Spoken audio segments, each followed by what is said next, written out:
केरल में विजयन सरकार के जो शिक्षा मंत्री हैं वी शिवनकुट्टी, वो 19 अक्टूबर को एक घोषणा करते हैं, एक ऐलान करते हैं। और इस ऐलान के बाद केरल का जो पूरा सियासी मिजाज है वो बदल जाता है। और पहली बार केरल में इस बात की आवाज उठती है कि केरल की सत्ता में संघ का शासन चल रहा है। केरल की सत्ता में भगवा का प्रभाव देखने के लिए मिल रहा है। और सत्ता में न रहते हुए भी भारतीय जनता पार्टी और राष्ट्रीय स्वयंसेवक संघ पूरी सत्ता को अपने हाथों में लिए हुए हैं। और जब ये बात मैंने केरल से निकलती हुई देखा तो मुझे भी ये बात पहले तो समझ में नहीं आई। मैंने कहा कि दक्षिण भारत में ही तो भारतीय जनता पार्टी सबसे ज्यादा मेहनत कर रही है, वहीं तो संघ सबसे ज्यादा शाखाएं इस वक्त अपनी संचालित कर रहा है, तो केरल में कैसा सत्ता परिवर्तन हुआ? क्योंकि खबर तो ऐसी कोई आई नहीं। तो मैंने जब और बयानों को देखा तो एक और बात पता चली कि यह दावा भारतीय जनता पार्टी का कोई नेता नहीं कर रहा है, यह दावा कोई राष्ट्रीय स्वयंसेवक संघ का स्वयंसेवक नहीं कर रहा है, बल्कि केरल में विजयन सरकार का सहयोगी दल ही, वामपंथी दल ही ऐसे दावे कर रहा है। मैं सीपीआई की बात कर रहा हूं और दूसरा दावा कांग्रेस की तरफ से आ रहा है। और दोनों का आरोप है, दोनों का यह दावा है कि अब जो केरल की विजयन सरकार है उसकी सत्ता में मुख्यमंत्री का चेहरा तो पिनराई विजयन है, लेकिन शासन फिलहाल राष्ट्रीय स्वयंसेवक संघ, भारतीय जनता पार्टी और भगवा का हो गया है। और ये बातें आ क्यों रही हैं? ये बातें आ रही हैं दरअसल प्रधानमंत्री स्कूल फॉर राइजिंग योजना को लेकर, यानी कि पीएम श्री योजना को लेकर, जिस पर केरल सरकार ने दस्तखत कर दिया। और इस दस्तखत के बाद पूरे केरल में हंगामा पसरा हुआ है। जो केरल का वामपंथी संगठन है, जो केरल में सनातन विरोधी, हिंदू विरोधी और उत्तर भारत विरोधी एक नींव तैयार करने वाले संगठन है, उन संगठनों की हवा निकल गई है। उन्हें समझ में नहीं आ रहा है कि भाई जिस सरकार को हमने अपने यहां पर राज्य में सत्ता में बैठाया है, आखिर वो सरकार अचानक हमारी विचारधारा के खिलाफ कैसे चली गई? केरल के बच्चों के भविष्य के लिए इस सरकार ने ये कदम कैसे उठा लिया? अब हालात ये हैं कि केरल में आज मुस्लिम संगठनों ने, मुस्लिम छात्र संगठनों ने वी शिवनकुट्टी के घर के बाहर जाकर, यानी कि शिक्षा मंत्री के घर के बाहर जाकर प्रदर्शन किया। एसएफआई जैसे संगठन प्रदर्शन कर रहे हैं। तमाम जो छात्र यूनियन है वो केरल सरकार के खिलाफ, यानी कि ये भी वामपंथी संगठन है, लेकिन ये केरल की सरकार के खिलाफ प्रदर्शन कर रहे हैं। और इनकी मांग क्या है? इनकी मांग है कि केरल सरकार तत्काल पीएम श्री योजना पर जो उसने दस्तखत किए हैं वो दस्तखत कैंसिल करे और योजना को लौटा दे। क्यों लौटा दे? क्योंकि अगर ये योजना केरल में आती है तो केरल का भगवाकरण हो जाएगा, केरल की शिक्षा का भगवाकरण हो जाएगा। अब ये अपने आप में अचरज वाली बात है। पूरे देश में 3 मात्र ऐसे राज्य थे अब तक जिन्होंने पीएम श्री योजना को मंजूरी नहीं दी थी अपने राज्य में। उनमें एक बंगाल, दूसरा तमिलनाडु और तीसरा केरल था, जिसमें अब केरल ने मंजूरी दे दी है और अब बंगाल और तमिलनाडु बचे हैं। अब इसके पीछे की कहानी समझिए कि केरल सरकार ने मंजूरी क्यों दी।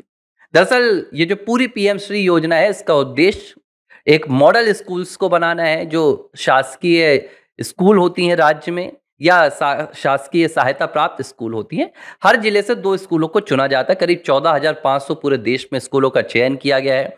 केरल की करीब 300 ऐसी स्कूलों को फायदा होने वाला था, लेकिन अपनी जिद में आकर और अपनी उन ताकतों की आवाज सुनकर, जिन ताकतों के भरोसे केरल की सरकार फिलहाल सत्ता में है, केरल सरकार ने पीएम श्री योजना को ठुकरा दिया था। केरल सरकार ने कहा हमें इसकी जरूरत नहीं है, आप अगर वहां से कोई भी योजना लाएंगे तो आप इसमें केरल की संस्कृति के खिलाफ बात करेंगे, आप भगवा की बात करेंगे, आप हिंदुत्व की बात करेंगे, हम ये सब नहीं लाना चाहते हैं।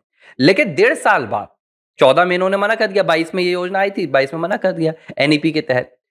केरल की जो पूरी वो थी, इनकी शिक्षा प्रणाली को चलाने की मजबूती थी, जो आर्थिक इनके पास ताकत थी, वो पूरी तरह से कमजोर हो गई। केरल सरकार के पास खजाना नहीं है। खजाना गया कहां? खजाना, आधा खजाना दे दिया इन्होंने मदरसों के नाम पर दे दिया, आधा खजाना इन्होंने यहां पर अपने फ्रीबीज के नाम पर दे दिया, वोट बैंक मजबूत करने के नाम पर दे दिया। अब जो केरल के सरकारी स्कूल के शिक्षक हैं ना उनकी तनख्वाह जा रही है, ना केरल के शासकीय स्कूलों का रख रखाव हो रहा है। और हालात ऐसे आ गए हैं कि अगर कुछ दिन और इस योजना पर केरल सरकार दस्तखत नहीं करती तो केरल में सरकारी स्कूलें ठप पड़ जाती। अब जाकर जब केंद्र सरकार ने 1500 करोड़ रुपए की एक फंडिंग केरल को बंद कर दी थी, और बंद की इसलिए की थी, कोई केरल से नाराजगी इसलिए बंद नहीं की थी। दरअसल एक समग्र शिक्षा अभियान भी केंद्र सरकार चलाती है राइट टू एजुकेशन के तहत, जिसमें तमाम जो देश भर के राज्य हैं उनकी शिक्षा में बेहतरी के लिए एक फंडिंग दी जाती थी। लेकिन केंद्र सरकार ने समग्र शिक्षा अभियान और जो आपकी पीएम श्री योजना, इन दोनों को एलाई कर दिया था, यानी कि दोनों एक ही हो गई थी, यानी कि दोनों का फंड अब एक में हो गया था। लेकिन जब केरल सरकार ने मना कर दिया कि भाई हम पीएम श्री योजना नहीं लेंगे, तो केंद्र सरकार ने भी फंडिंग रोक दी। बोला जब आपको नहीं चाहिए तो कोई जबरदस्ती नहीं है, क्योंकि ये एक ऑप्शनल प्रोग्राम है, इसमें कोई जबरदस्ती नहीं कि आपको राज्य को लागू ही करना है। ये योजना है एक, ये सरकार, केंद्र सरकार फंडिंग दे रही है सहायता के लिए। अगर राज्य को लगता है कि नहीं वो ज्यादा बेहतर तरीके से शिक्षा व्यवस्था को चला सकती है तो आप चला लीजिए। तब केरल सरकार ने मना कर दिया, लेकिन 1500 करोड़ ना मिलने से केरल सरकार की सत्ता डगमगा गई। केरल सरकार को लगा कि 2026 के चुनाव से पहले अगर हम उनकी वेतन नहीं दे पाए तो ये बहुत बड़ा मुद्दा बन जाएगा। केरल में जबरदस्त तरीके से इसके खिलाफ आक्रोश होने लगा था, और इसके बीच में केरल सरकार ने तय किया कि ना आप सहयोगी की बात मानेंगे, क्योंकि सीपीआई लंबे समय से कह रही है कि हम पीएम श्री योजना को नहीं लेंगे। सीपीआई की बात को नदारद किया गया। कांग्रेस तो विपक्ष में है, वो भी चिल्ला रही थी। हालांकि देखिए, दिलचस्प बात देखिए कि केरल में कांग्रेस कह रही है कि आपने केंद्र के झुकाव में और दबाव में आकर पीएम श्री योजना पर दस्तखत कर दिया, लेकिन तेलंगाना में जहां कांग्रेस की सरकार है अपने दम पर, वहां पीएम श्री योजना चल रही है। कर्नाटक में जहां कांग्रेस की सरकार सिद्धारमैया सीएम है, वहां पीएम श्री योजना चल रही है। हिमाचल में सुक्खू सीएम है, वहां पर पीएम श्री योजना चल रही है। झारखंड में पीएम श्री योजना चल रही है। हर जगह पीएम श्री योजना चल रही है। लेकिन केरल में कांग्रेस कह रही है कि केरल में इस योजना के आने से भगवाकरण होगा। अब इस बीच क्या हुआ, सीपीआई की बात जब विजयन सरकार ने नहीं मानी, क्योंकि विजयन सरकार को पता है कि अगर इस योजना पर हमने दस्तखत नहीं किए तो केरल की जो स्थिति है वो पूरी तरह से खराब हो जाएगी और सरकार की पोल खुल जाएगी। एक बात तो ये सच है। अब दूसरी बात, सीपीआई दबाव बना रही है, क्योंकि सीपीआई को लगता है कि भाई इस योजना से जो संघ जिसके लिए लंबे समय से काम कर रही है केरल में, जो भाजपा लंबे समय से काम कर रही है, वो सफल हो जाएगा। क्योंकि ये बात सच है कि इस योजना को लागू करने के पीछे सिर्फ फंडिंग एकमात्र वजह नहीं है कि 1500 करोड़ रुपए की फंडिंग ही चाहिए थी इसलिए इस योजना को लागू किया। इसके पीछे एक वजह है केरल में उठता हुआ एक हिंदुत्व का तूफान। मात्र 54% केरल में हिंदू आबादी है, लेकिन इसके अलावा बहुत सारे जो ईसाई भी हैं केरल में, वो भी वामपंथी विचारधारा से अब त्रस्त हो चुके हैं। और वो इसे हिंदूवादी विचारधारा नहीं देखते हैं, वो राष्ट्रवादी विचारधारा को देखते हैं। वो चाहते हैं कि भाई जो देश है, जो केंद्रीय योजनाएं हैं, वो यहां पर आए केरल में, केरल का भी विकास हो। क्योंकि केरल में वामपंथी दलों ने और सरकारों ने केरल को सिर्फ एक एडवर्टाइजमेंट बना दिया है, जहां दावे बड़े बड़े हैं, लेकिन वहां पर जो सच है वो पूरी तरह से खोखला है। विकास के नाम पर केरल को सिर्फ एक वामपंथी विचारधारा से रंग दिया गया है, इसके अलावा केरल में कुछ भी नहीं है।